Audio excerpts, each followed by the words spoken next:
Hello. Yo. Good afternoon and welcome. This is Rise and Shine, the solar panel cleaning podcast where we get you the tips and tricks for safety and success. Chris, Tim, always a pleasure. How you gentlemen doing this Friday afternoon? Doing great, sirs. Doing very well. Hope everybody had a good holiday.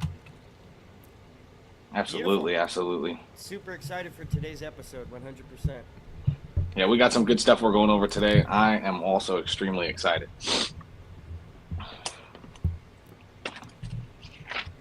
Give me a second here. I think we want to go ahead and share this out to a couple different areas and let everybody join in. Hey, Chris, I want to let you know your microphone's a bit low, tad low. Is that better? Tell me if it sounds better. Better. Anything It's at a all? little better. There you go. Beautiful. There we go. Is that better? Beautiful. Love it. Beautiful.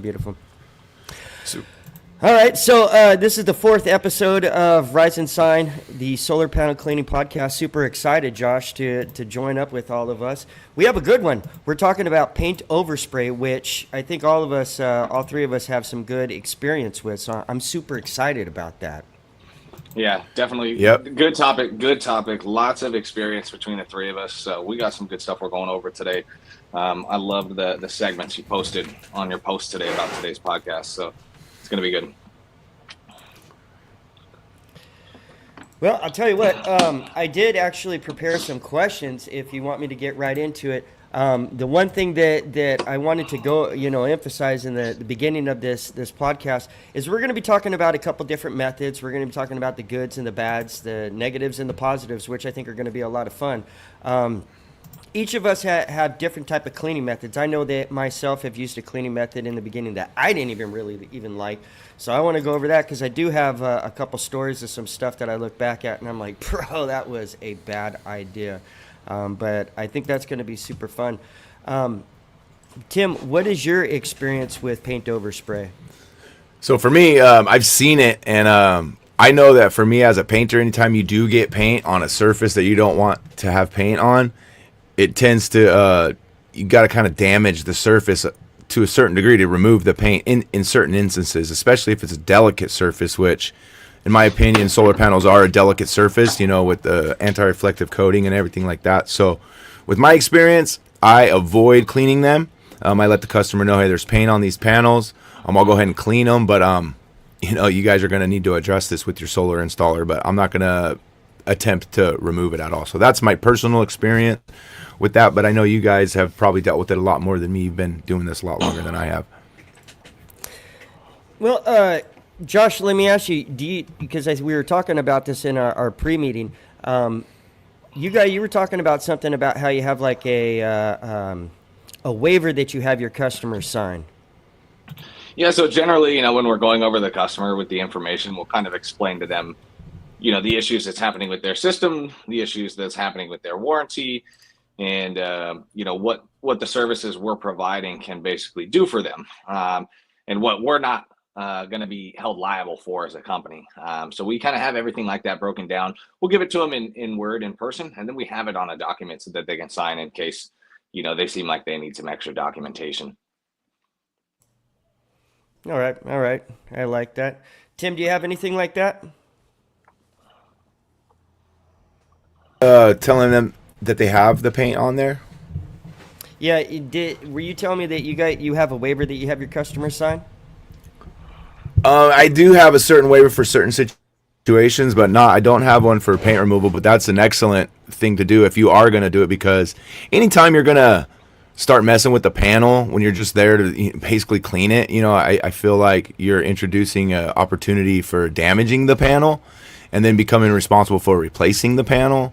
So for me, in my terms and conditions, which is pretty boilerplate, it does say that, I'm not responsible for any increase or decrease in production. Like I don't claim, I'm saying either way, I'm not claiming it's going to increase because there's too many factors, and I'm not guaranteeing it's going to decrease because there's just too many factors. So that's in my terms and services. Once they sign and agree to the contract or the terms of the solo cleaning, it's in there, whether they read it or not, but just for me, I stay away from it. I don't know enough, haven't known enough in the past to attempt to remove paint from solar panels. Yeah, You know. I think as you grow as a business, adding that documentation for your customers is super important. We've got quite a few different waivers that we have. We have some customers that have extremely bad bird problems on their roof, and they're experiencing water and literal feces pouring onto the inside of their home. And of course, we're going up there with a bunch of tools to get rid of that bird feces and that nesting, but there's also a lot of water in that process because there's a lot of cleaning. So for jobs like that, we have a waiver that our customers sign that releases all liability of any and all water damage to our company, especially related to any of the services that we're providing on their home, because they already have the leak issue. I don't want to be held liable for that. So we've kind of got some documentation, a little bit for everything, but I think it's super important, especially for the paint removal, just to cover yourself as a contractor. I agree. I definitely agree. Hey, the reason why I'm asking this is, I'm leading to something here, but how can a solar panel cleaner, recognize paint overspray? I think that's fairly easy of a question, right? Mainly if you already have the job, 9 times out of 10, someone's going to call you and they're going to say, hey, I have paint overspray. But a lot of times you'll get up on the rooftop and you'll possibly see something. I do have some pictures that I wanted to share. Hold on one second, see if I could pull these up here. Yeah, I'm on my CRM. I'm actually going to pull up my little terms of service or whatever, so you can kind of see like what I have in here. Little service agreement. Yeah, Chris, I remember earlier you had asked, Tim, how he removes paint from panels, but we haven't really dug into that at all. Did you want to go over how you get paint off of solar panels? Yeah, you know what? I think that's a great idea. Why don't we do this? Because why don't we start from Tim, then me, and then you? Because there are 3 different ways I think are somewhat similar. So why don't we do that? Because that would be interesting. Yeah. So, Tim, so you want me to? He's. So go ahead, Josh. But I was just going to say I've never actually done it, but if I was to do it in the past, I had thought of a couple ways that I would attempt to do it. Go for it. Let's hear it. So basically, in the past, I was thinking, you could maybe use mineral spirits or denatured alcohol because they're the least abrasive of the solvents when it comes to like solvents and to remove paint and stuff.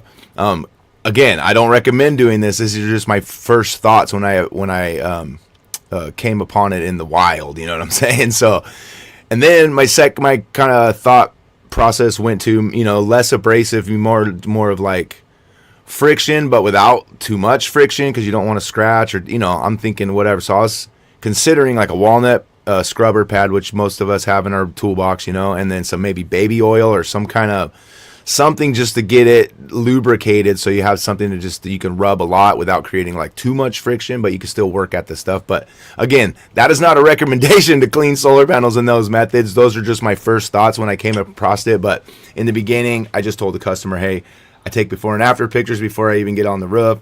Clearly, you have paint on these panels. And sometimes it's little tiny overspray speckles. The best way is put your hand on it. If you put your hand on it, you could feel it. And, you could take your like thumbnail maybe carefully. If it's bead dookie, it just kind of smears or whatever. But if it's paint, it's going to be hard. You're not going to be able to get it off. So identifying it is pretty simple. Yeah. That's my 2 cents. I don't have, like I said, I've only experienced it a few times in the wild, and I just kind of covered my booty behind and let the customer know and then didn't touch it. Well, I'll tell you, there's quite a few different instances where I've come across the paint overspray. I've had quite a relationship with paint overspray. Let me see if I can pull this up. Did that just cut me off as well? It does, so I'm going to bring that back down. Hello? You're still there when you brought that photo up. Oh, okay. With my ears, it shut everything out. It kind of freaked me out there. Okay, let's get this back up here. So here's some paint overspray. You can kind of see them in the distance here in these different areas. Let me see if I can bring my thing right here. You can see the paint overspray. There's been a lot of times that I've come across this paint overspray. In the very beginning, I would have to say it was around 2015, 16, and we didn't really know what to do with the paint overspray, but we got a phone call. It was the very first one, and it was me. And I remember me and my friend Miguel, and we were up on this roof, and we didn't know what to do. Now, we knew that using razors wasn't probably a good idea, so we didn't do that. But we did get a plastic scraper, a flat, I think it's called a flat straightener or a flat line. Basically, it's a piece of plastic you can get at Ace Hardware. They're $2. We found ours at Home Depot. This was easy to put holes in and put zip ties to, and I would put it on the back of the brush, angle the brush a little bit so that water was going out in front of it. And as it was going down, it was really, effective. There were some other times, too, that I did try something that was a little bit beyond that, where I did use a metal scraper. Now, I want to add to this that you should never, ever, ever do this, thinking about it now. Now, this was in a situation... First times for everything, we all start somewhere. Well, I think Tim, I think it's not only that. Tim makes a very good point. What he was mentioning about the solvents and whatnot. During our meeting, we were talking about the anti-reflective coating and the lifespan of it. And if you're, past that, and depending on the year of the install as well, at what point do you consider this that, hey, it's more than just the warranty or that kind of stuff that's taking place? So we did use this metal scraper, and it did come out. These panels were 13 years old. The install business had, the installers had gone out of business, and they had paint all over them, and the painter didn't know what to do. So in this instance, we chose to do that. It was heavy. The customer didn't really care, and the customer had already had the paint overspray. The painting was done by their best friend. So they had their best friend's company do it, and of course they got paint spray, the overspray all over the place, which is normally how it goes. So what happens when your customer gets paint overspray and the painting business is no longer in business, or doesn't have the insurance, or is like a good friend? Then what do you do? I'm gonna bring us down here to meet up, if that's okay. Yeah, absolutely. I agree with you, Chris. Things can get tricky, depending on how old the system is, whose the system is, so on and so forth. I've done over 10 paint removals on systems. Very, very hefty paint removals. I mean, I don't know what these painters were doing, but they must have been shooting fly into the sky. They were having a good time because, these panels were covered. You know me, I'm a big advocate for Chematech. I started using their Solar Wash Protect pretty early on. Obviously I looked through their other products, and it was not long before I came across somebody that needed paint removed from their system. So I immediately logged on, and I got some paint removal agent from Chematech because I knew they had some that was certified for solar panels. We also have 2 links, for those, for some paint removal agent. If you guys need any, we'll post those after the podcast, and also in the chat here in a few minutes, so you guys can buy some paint removal agent if you have any customers that need some help with this. But yeah, I'm a big advocate of Chematech. I love their products. I love what you said about zip tying the plastic scraper to the brush. That is innovative, Chris. You're one of those minds that changes the industry, changes the game. I'm always up close. I appreciate that's kind of you. I'm always up close and personal on the panel, so I've never done a paint removal from the brush. I've always been up on every single panel, right directly on it. So we'll paste it with the paint removal agent. Use the plastic scrapers to avoid any extra damage to the panels. Clean the system, and then we run it over with some actual Solar Wash Protect at the end. So that's how we remove paint from panels. So to the viewers, I just want to make sure, Josh, he mentioned that we're going to put the links. So all the links will be in the top of the description. If you're viewing on Facebook, it'll be in the comment section. And if you're on LinkedIn, I don't think you're gonna get the link. But yeah, so we'll make sure to link any products or anything that we recommend anytime during the podcast will always be the top links in the description below. So I didn't mean to cut you off if you had more. I just went ahead and dropped it in the comment section right now as well. Beautiful. Perfect. Alrighty, well that's the how-to. What's up next, boys? All right, well. So wait. So there's only one product. There's only one real way to do it, right? Well, go ahead, Josh. Go ahead. Let's talk about. Okay, this. well, let's say because there are a few different ways. We just talked about what we do. So let's discuss. Because there's 2 ways, right? There's a chemical and a mechanical way. We kind of went over the mechanical way with Chris's DIY way of using like the tent or like the vinyl like a applicator like type of tool, right? Right. And then we had mentioned Chemitech.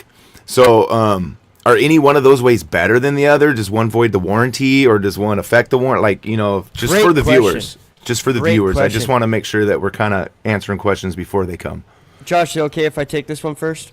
Yeah, Let absolutely. me do this one. Okay, so it's a great question, I think, because we were, kind of discussing the warranty and what might happen. Oh, geez, my computer's low. Let me plug it in. Hold on 1 second. Never mind, Josh. Take that first one. I'm sorry. I got you.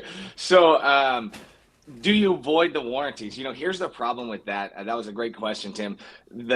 Anytime you get paint on a solar system, in technicality, the warranty's voided for the panels immediately. Mm-hmm.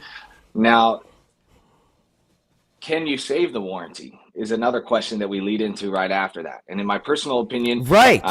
And Right. in personal experience in my own jobs that I've done, we have been able to save warranties where before the solar company had to come out and do any maintenance on the system and they were able to view that paint, we were able to get the paint removed from the system properly. And that made it so that the customer's warranty didn't get voided by the company. They were still able to get the work done on the system that they needed without having to come out of pocket for it. So from my personal experience, yes, you can save a warranty if the solar company or solar install company has not seen it yet.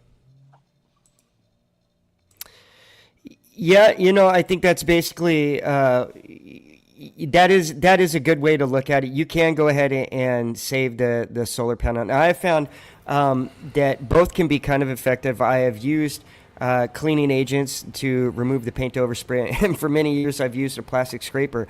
Putting a little bit of water and a little bit of soap as a lubricant in front of it and using that scraper has been very helpful for me, and it's been easy to remove it. Now, I had a quick question before we move too far. Just real quick question.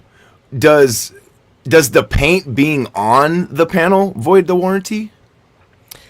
Technically, yes. Okay. And so what Josh is alluding to is that he's been able to remove it and get it off the surface of the solar panel. Basically remove it from aesthetically so it's not there. So if you can't see it, then there's nothing to really, say, hey, this Correct. happened or did not happen. I like it. So, the Chemitech has been, is really helpful. And then to go back to what you were talking about the solvents and whatnot, with this type of cleaning agent, it doesn't have a harsh effect on the solar panel, so it's protective of the different type of elements that are on the solar panels. And it's been cleared by a lot of manufacturers. So, I'm not going to say which way is better or not.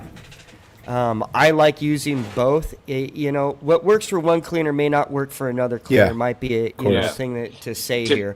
To And job Tim's is question, different. To Tim's question, is it better, with the mechanical or the chemicals? I couldn't tell you because I've always used both. I always use the chemicals, and I also always inquire those mechanical tools with those plastic scrapers that make it easy to remove that paint from the panel without damaging it. So I can't speak to which one is better, but Yep. I always use both because I found that to be a surefire method to get rid of the paint. Sweet. Now, you see, here's the other thing too: residential or commercial, because they're both different. With residential, I mean, it's easier to decide between the two, but with commercial and you got thousands of panels, that's when you start thinking, okay, yeah, you definitely need to use the cleaning agents, and you don't want to be sitting there trying to use a scraper or something like that to clean 1,000 panels. God forbid that there's 1,000 panels that got paint overspray on them, but that's one hell of a job. But it's a possibility. And anything you could do to help your customer, if your customer is kind of willing to take a chance to where they don't even have to deal with it, and especially like on a commercial project, we just try to be heroes, right? That's kind of the idea, is to come in, be the hero, right? Take care of the situation. Right. And like you're saying with the commercial, I couldn't imagine them at 1,000 panels trying to deal with the solar company to come back out. It's like, hey man, I could probably save this and no one has to know. You know what I mean? So, Josh, how does before we even come around and we do the paint overspray removal, let's talk about the actual effects. So when a customer does say, we'll start at a residential level, because again, considering 1,000 panels in a commercial level that have paint overspray is just ridiculous. But a residential house, okay, they got paint overspray on their solar panels from the painter. What is the effect on them? What effect does it have on the solar panels or the efficiency? I guess that's one of the same kind of question. Yeah, it's a wild amount of shading, You know, it's literal external, usually home external latex paint. It's a very thick substance. It's often colored gray, brown, or just plain white. And that's just creating whole blotches on the panels, you know, or whole sections of the panel that aren't accepting the sun properly, which in turn is creating hot spots on most of the panels because certain parts of the panels are exposed to the sun all day and certain parts are shaded. So it just creates irregularities in the functionality of the system. I had something real quick if I could, because give me 1 second. Well, there's two different types of overspray, and I think we should cover it. Let me just answer this question real quick, if I may. I've been in solar panel cleaning for over a decade, and I love what I do, and my company does pretty well, and I feel that it doesn't matter who you are. You don't have to prove to anybody whether you're this or you're that. I know that for my company and the families underneath it, that we're happy and we're proud of it, and I'm very proud of my company. So I think whether I'm a leader in this business or industry, I think is irrelevant, to be truthful. I think that's kind of the point of this podcast here in general. You know, we're sharing this information because this information in this industry has changed our lives and it's changed our families' lives. And it doesn't matter if you're the biggest, the baddest, or the best. What matters is if you love what you do, if you're getting home safe to your family, and if your people 100%. Are fed and happy. I think that's what matters most. Yeah, it doesn't matter absolutely. It doesn't matter if you're the coolest or not, because really when it comes down to it, all this is all fun, and it definitely, I love coming on here, and I think I could speak for the other guys when I say this is fun, and we like to talk about something that we enjoy with other colleagues out there, so it's amazing. But as for being the biggest or the baddest, none of that really matters, because as Josh said, it's getting home at the end of the day to your family, your family having a good life and doing all that kind of stuff. So that's what's really important to me. But I appreciate the question. Have a beautiful day, sir. Yeah, keep those questions coming in too. Let us know. I wanted to clarify one thing because just in case the viewers might be confused, because I get confused easily, so I just kind of like want to be on the lookout for my tribe. You know what I mean? There's two different kinds. One type of overspray is like a fallout, and then one type of overspray is like a clear and blatant overspray. So I think that like, in my experience, I've only experienced like fallout. I haven't seen like a panel near a chimney where it wasn't clearly protected or masked off that just has like a crap load of paint on it. What I have experienced is mostly fallout, which is fine little speckles of paint. And those are the ones that I've walked away from like, hey, you know, there's nothing, I don't think it's a problem. And like you say, you always want to set your customers' expectations. So you want to let them know what to expect, right? Before, during, and you know, after the project is complete. So I just wanted to bring that up because I know like Josh is saying it can create hot spots, but I don't think fallout would do that. So in my experience, I think if I came across fallout, I wouldn't be as concerned if I seen like a panel that somebody set a roller on that has a giant piece of. So have you guys seen like thick paint chunks on panels? I haven't seen thick paint chunks, but I have seen a clear overspray right next to the chimney or right next to the edge of the roof where, I mean, it's, you know, the whole frame of the panel. And if you touch it, it almost feels like sandpaper kind of. Oh, it's straight sandpaper. Yeah. So that's a lot. We've had fallout on systems like you're speaking about that was, you know, they're painting all four sides of the home. Mm-hmm. Whatever the way the wind's going. There's fallout from every single side of the home. So, I mean, the system was, although it was fallout, it was, I mean, maybe 40 to 50% actually covering the entire glass of the system. Yeah, so see, that's excessive. That's going to cause some issues with the functionality of the system and also the efficiency, like Chris is saying. How efficient are the panels? Oh, sorry, Chris.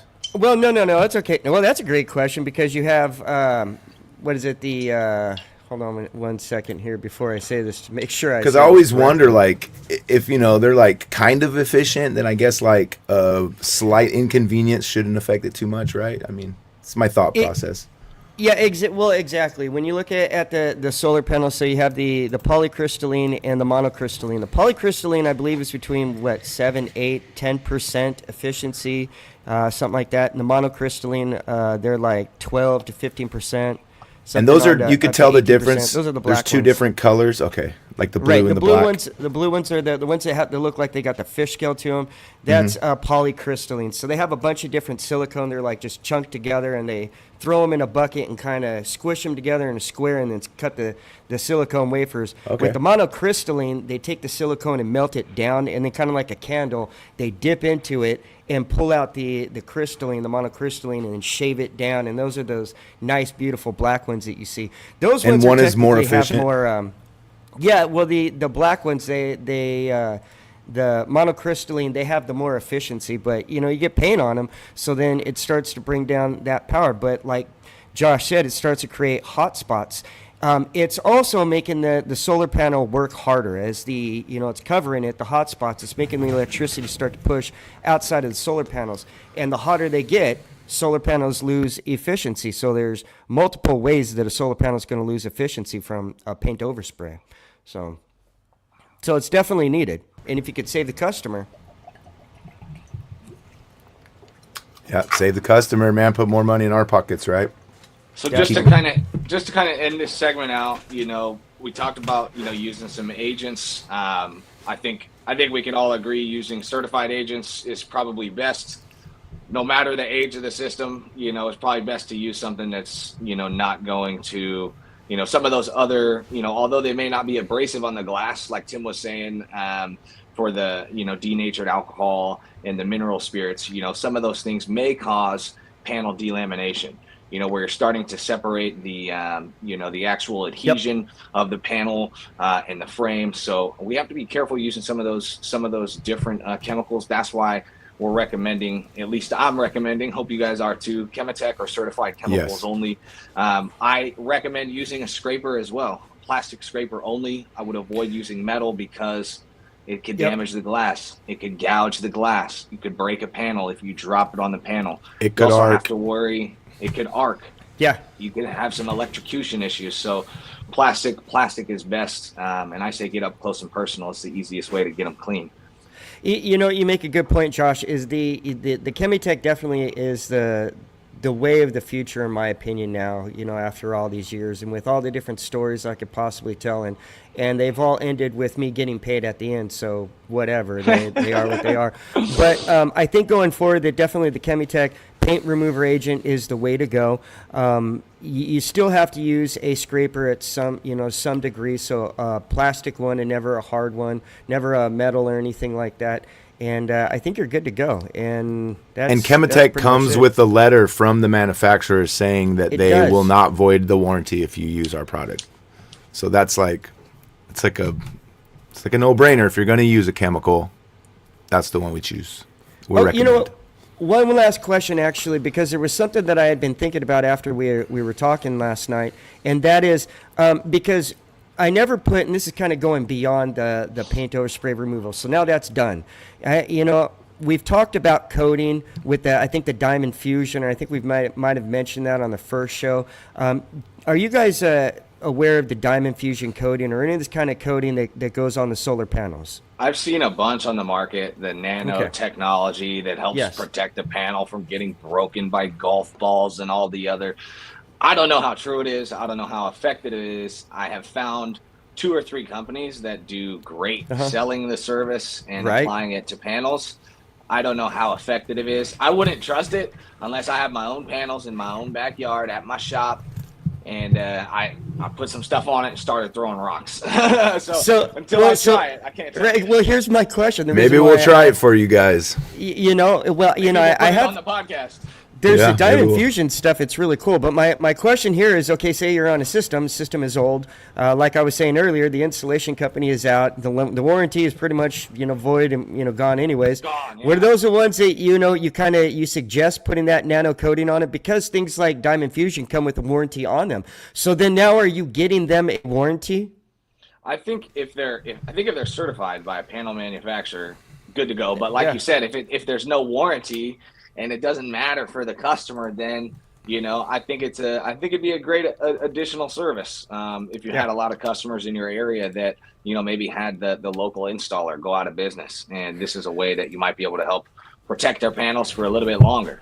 I'd like to play devil's advocate really quick here. So Do it. okay, I'm gonna be the customer here, a customer with a really good BS detector, right? So you're telling me that a little bit of shade or a little bit of overspray is going to affect the efficiency, but putting some random chemical, smearing it all over every inch of my panel is not going to affect the efficiency? It's going to improve it. You know what? Hold on here. Here's the thing here's one of them right here that I actually heard about the most is this diamond fusion. And it's supposed to protect them. It's supposed to, because, the tempered glass on top of solar panels is peaks and valleys. So this is supposed to fill those valleys, and it's supposed to protect it. Also, it's kind of a defense to dirt and debris and stuff like that, because it's not supposed to be able to cling to the surface of the solar panels at will. So in a sense, I guess, kind of, yes, it is beneficial for your solar panels. If you're in a situation, customer, where your solar panels are 10, 12 years old, your anti-reflective coating is so far gone that, at this point, it might actually behoove you to have a coating like this, a nano coating on your solar panels. Now, as back to the business owner, you have to think about it, because this is a question that I did want to think about. But this stuff right here, I know costs about $3,000 for the smallest package of it. Wow. And right, so if you have 24 panels, how much are you charging them? Are you eating it, some in that pocket, and then you've got that for, I think you could do like with that $3,000, I forget how many solar panels they said, but I want to say 50, 60 solar panels, maybe 100 panels or more.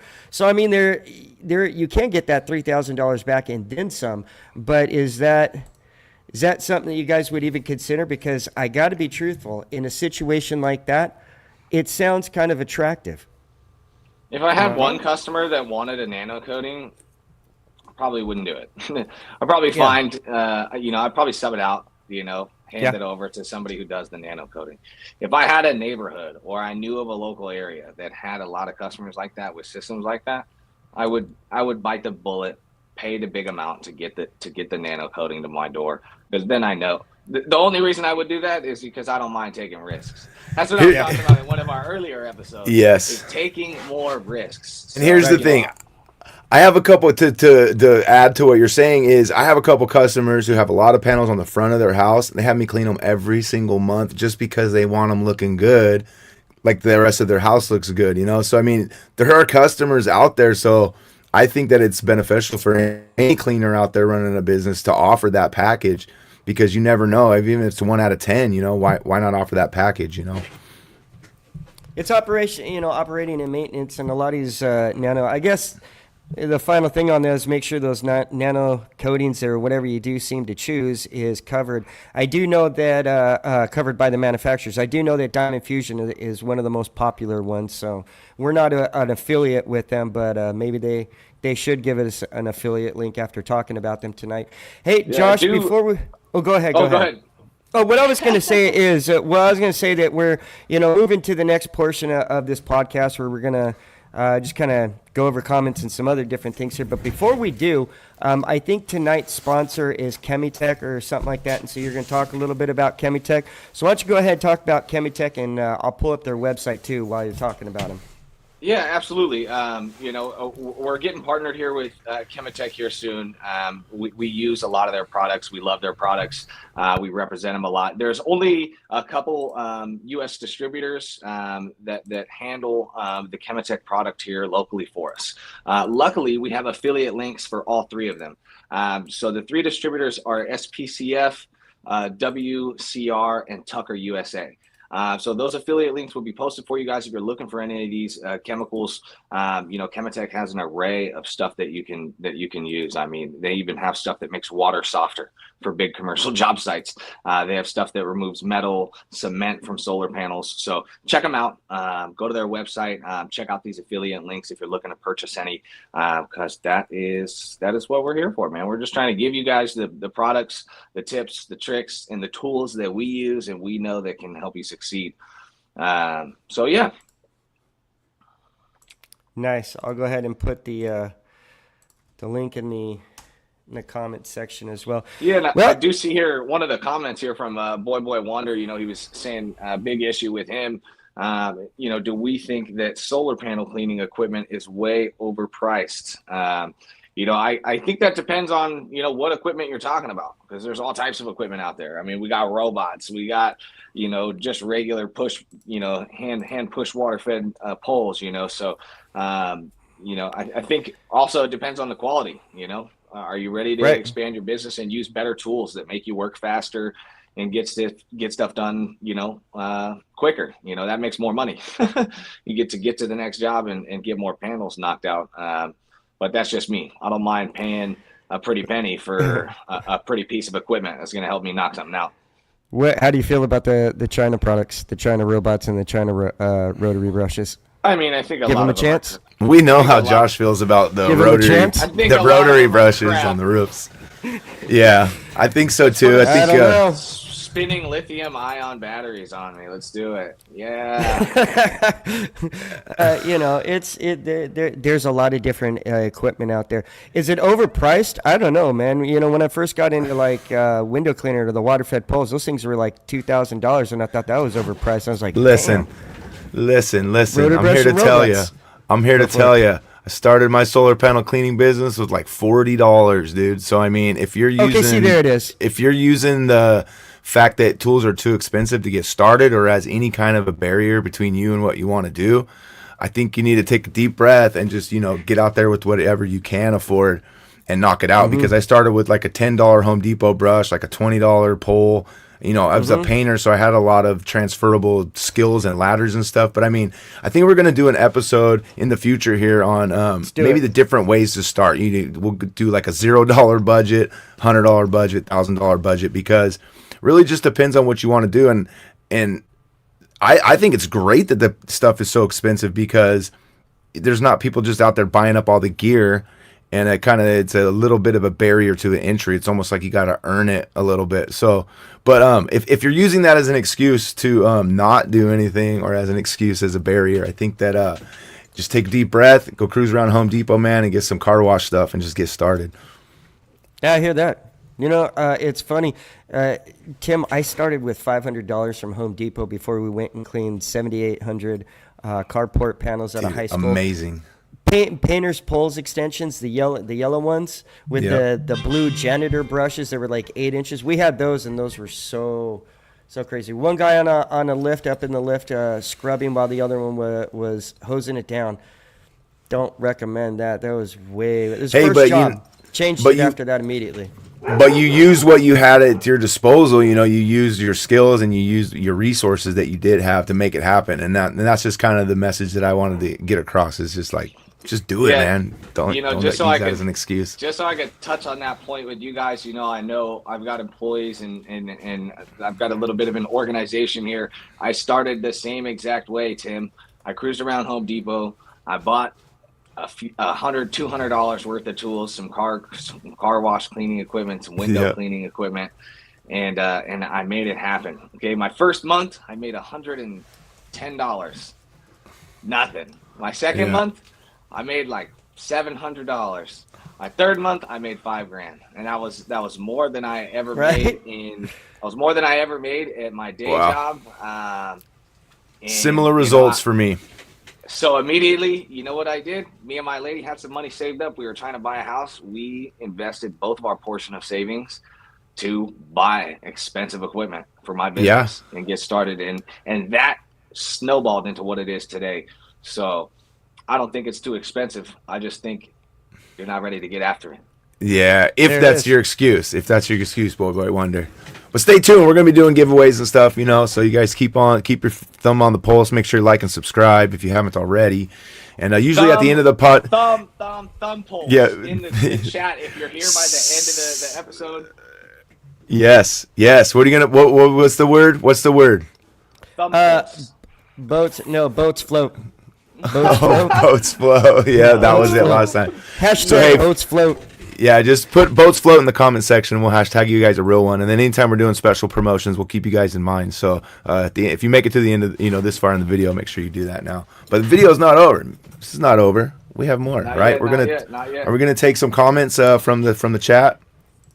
Yeah, there wasn't a whole lot of questions here tonight. Really, Boy Wonder had a lot of questions. That's all I'm seeing on here. So we didn't actually have a whole lot of conversation this episode. As We did have episodes. Gabriel come in there. Thanks for joining. Thanks for joining, Gabe. We appreciate the watch. Come back next week. Stay tuned for some of the stuff we got going on because we got good guests. Like Tim said, we got good promotions and good gifts for you guys here in the future. Yeah, good gifts in the future. So you guys got any job that stands out from last week? You guys want to just talk over briefly before we go ahead and end it? Yeah, sure. Yeah. You want to go first, Josh? Go ahead. Yeah, I got me a good one. Last week, last podcast, we actually talked about how some home insurance companies are canceling home insurance policies because of the algae and the moss on the roof.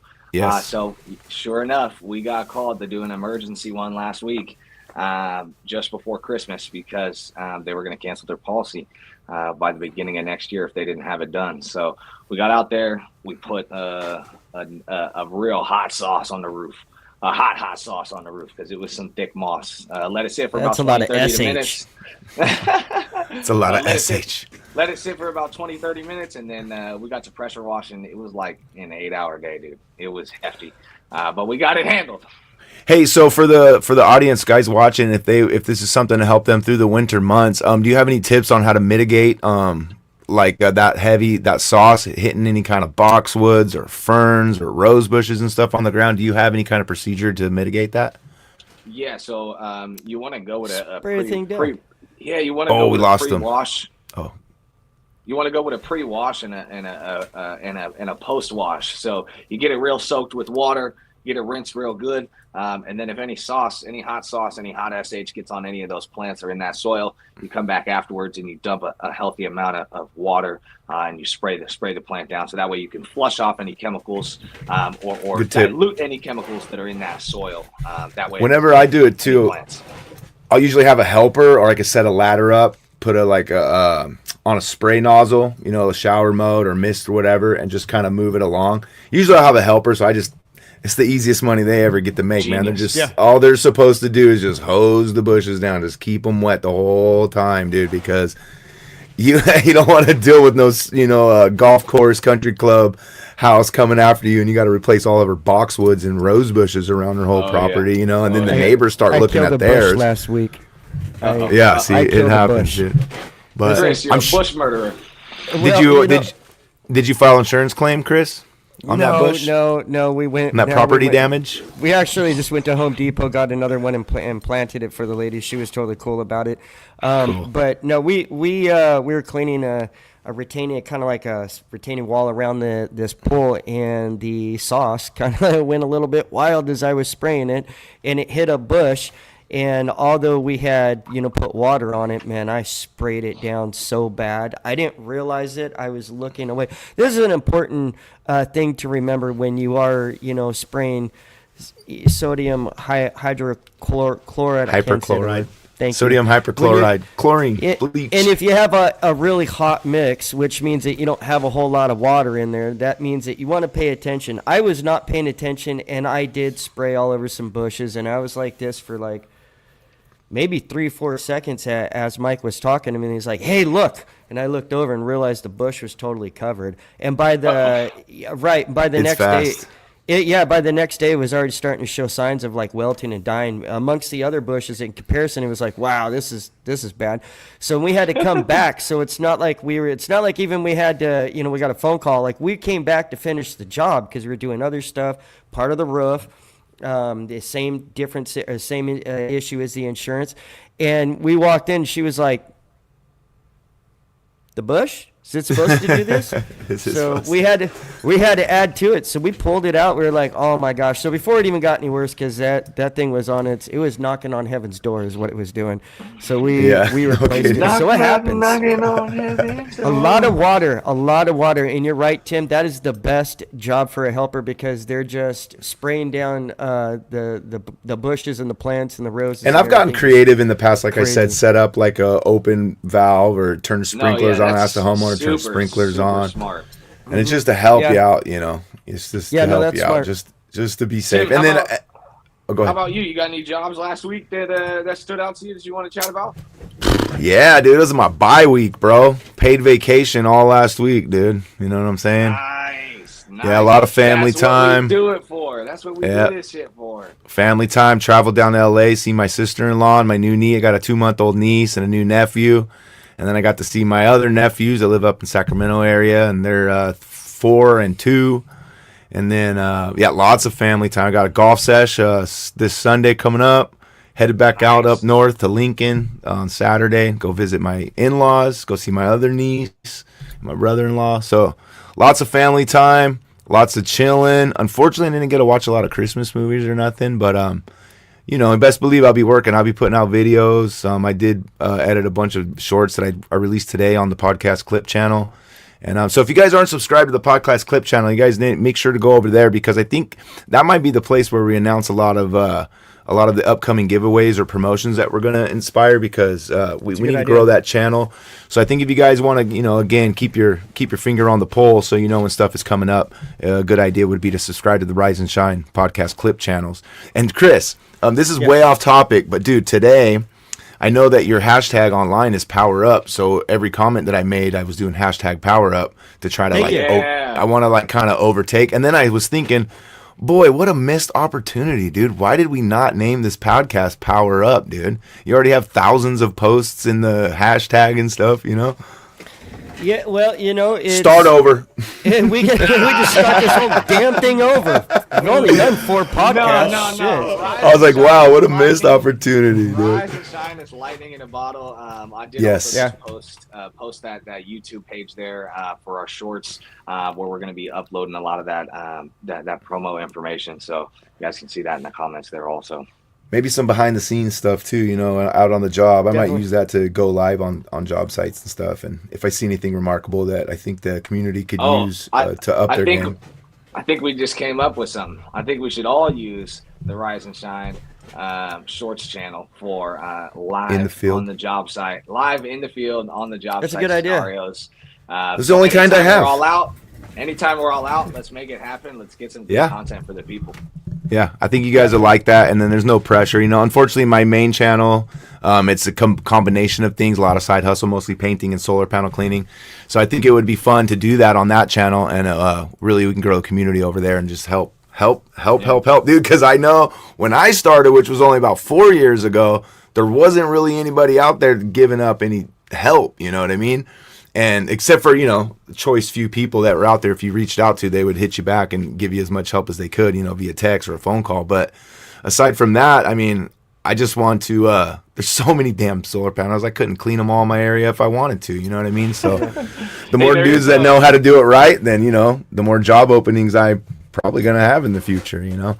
There is one more comment here I'd love to address if you guys don't mind. Yeah, let's do it. Yeah, Gabriel jumped on and he said, you know, what did you guys use if you couldn't afford deionized filters to start?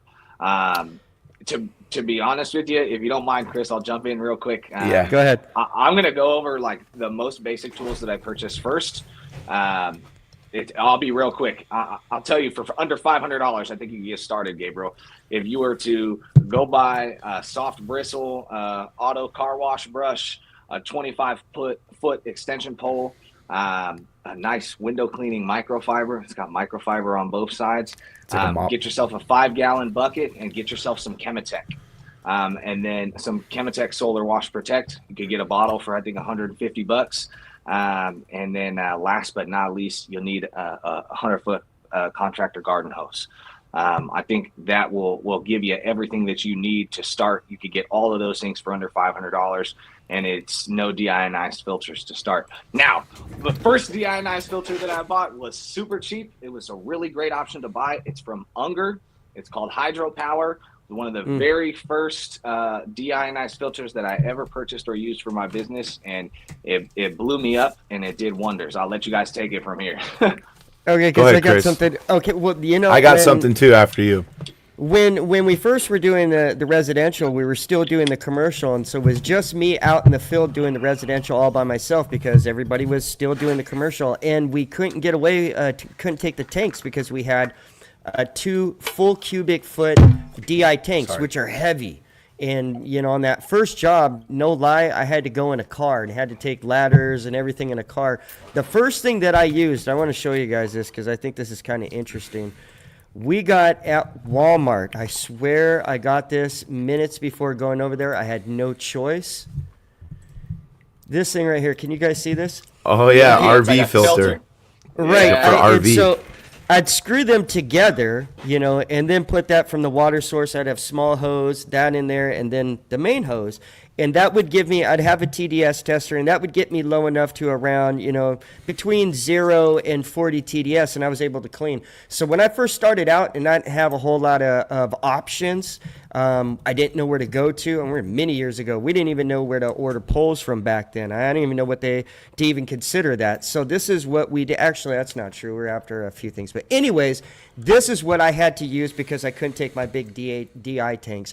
So for like $30, you can get these and you can do at least 1 to 2 houses, and that can make you $300-$400 right there. So I mean, you know, that's a beautiful. good start. Good start. So I did a similar thing. I'm an advocate too, is the buy, borrow, don't steal, but you know, buy and borrow anything that you can. So like if you can borrow some paint poles, I'm sure somebody's got some extension poles that you can borrow for the day or whatever. So in regards to those, because those do get kind of pricey, no matter if it's a one for like a web cleaner or if it's for painting or whatever, they do get expensive. I will say don't buy any water fed car washing type of tool because those things are going to leak everywhere. You're going to be mad at yourself for even getting it. I'm going to share my screen here and I want to show you guys exactly how I started, Gabriel, when I first started out. And to be fair, I first started cleaning out on a buddy's house, and we didn't use anything because I was like, he's like, I don't even care, dude. He's like, this my system's already 10 years old. I'm not even really, you know, I don't even care. So we watch his all the time, and there's still no hard water spot. So if that's any kind of but here's what I started off with right here. I used the CR Spotless. It was like $439. I could get about anywhere from 100 to 200 panels, and the way I was able to determine how many panels I could get was with this meter here. So the only way that I could do it was with sharing or testing the water prior using this. I'm not sure why I can't get it over on the screen here, but let me remove this one and then see if I can get this one up there. But yeah, for $500 and like Josh was saying, go to Home Depot, get you a car wash brush, get that CRM Spotless. That's $500. You're gonna make that before that resin in that tank is no good. You're gonna make enough to buy 2 more of those tanks. So Seriously. just run with that, and then the resin replacements are fairly affordable. And just the meter, the TDS meter is important though. You need to make sure that you're testing it before and after the filter, just to make sure you know what's going in. If it's really high and it's gonna toast out your resin, you might want to think of a different solution. But that's my take. So I don't know. And that's just my experience, you know.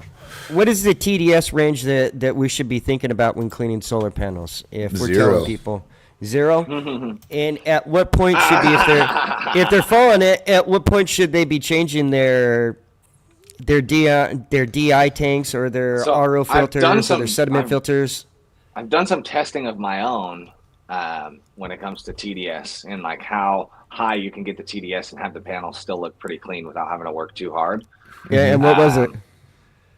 I've gotten it up above 40 TDS and it still looked clean. Now, here's the thing. I don't believe that the panels stayed as clean for as long. And why do you think that? Now, what is it? Because I have something that I want to say, but what's the logic behind that? Grime. Is it TDS? Because so as the TDS goes up, because there's still some particles in the water, and it doesn't get the panel all the way clean. And it just leaves behind stuff that attracts other dirt, grime, and pollen in the air. Interesting. Think of it like dry hands. You know, you put your dry hands through your sweater and it catches every little thread. Similar. No, you're 100% right. I think if you're 0 to 10 ppm, parts per million on your TDS meter, 0 to 10, you will be perfect. Yeah, well, my threshold's 20. I don't try. If it's above 20, perfect. I'm switching my resin. Well, that's what window cleaners have been saying for years is 0 to 10. So, I mean, that's perfect. And but we're not cleaning windows. Many years ago. No, we're not. So I picked up on that a long time ago, and I've been saying 0 to 40 because I noticed the same thing. Well, I am, but But I do traditional. The thing about it is I've gone up to 40, but I've noticed the same thing. I think around 40 is when you should cut it off, and you should be replacing that. I have cleaned up to 100 TDS in bad situations. I had no choice, and I did notice it did clean, and it looked fine, and there wasn't a residue, quote unquote, white scum that looked like it from the water. But they did get dirtier faster, and we did have to come out a little bit sooner to clean them. So I don't know if you're correct or not, Josh, or if your logic applies, but I will tell you that in that one instance it did. It kind of would make sense because we did have to go out there. We actually started at like I think 0 or something like that, but the water was so bad in the area that we're at, it just really just corroded the filters really bad. They were probably at the end of their life anyways. That's why it's important to check pre, dude, because I toasted a whole system, dude, off of well water one time. It was toast, dude. As soon as I plugged it in, I was like, no. I do want to jump in here real quick. I know we're coming here to the end of our episode, so I just want to make sure anybody that's still here and watching and has been since the beginning, please put Boats Float in the comments. You guys will be first round pick because you're OG watchers when we have promotions. So please don't forget to put Boats Float in the comments real quick. Is there anything else you guys wanted to run over before we close this this beautiful episode number 4? What are we doing for next week? I think we have a couple things. I think we have a few things on the list. I don't know. What do you guys want to? What do you want to do? We got why don't we put it, because we have been picking them out, but I was wondering maybe we could see what the comments are for the next week and see what people leave as the different things that they would like us to do a show about, because maybe we can answer some of these questions and help people and out. some guests on soon too, right? Yeah. Yes, so yes. Let's have you guys leave a comment about an episode you guys would like to see, a topic you guys would like us to talk about, something you want us to dig a little deeper into, because we're here to answer your questions and we're here to try and help. So that's what we want to do. So if you got anything specific, feel free to put it in the comments. Even later on during the week, we'll be able to check it out and we'll pick something for you guys. And if you guys think we're wrong, please tell me, because I'm here to learn too. Definitely. Let us know. If you have any kind of questions about anything about, no matter what it is, about our business, what we think, how we feel, go ahead and drop them in there. We're open to everything. There's really nothing that's off the table or off the topic. We want to go ahead and cover everything from all sectors of solar panel cleaning, residential, commercial, large-scale utility, from all skill levels, from beginners to advanced, everybody. So there's nobody that's not welcome. There's no question that's not welcome, nothing that's off the table. In a quickly changing and growing industry, every day is something new, something's different, new discoveries are made, so I love it. I love it. Yeah, I'm here for we're it. always gonna find better stuff to use and better ways to do things. So that's what this show is about, Chris, Tim, it was amazing. Another wonderful episode number 4, what to do when you run into paint on solar panels, how to remove it. This is Rise and Shine, the solar panel cleaning podcast, where we give you the tips and tricks for safety and success. Once again, I can't wait to see you guys next week. Yep. I'll see you guys next week. Thanks for tuning in. Take care, everybody. Peace.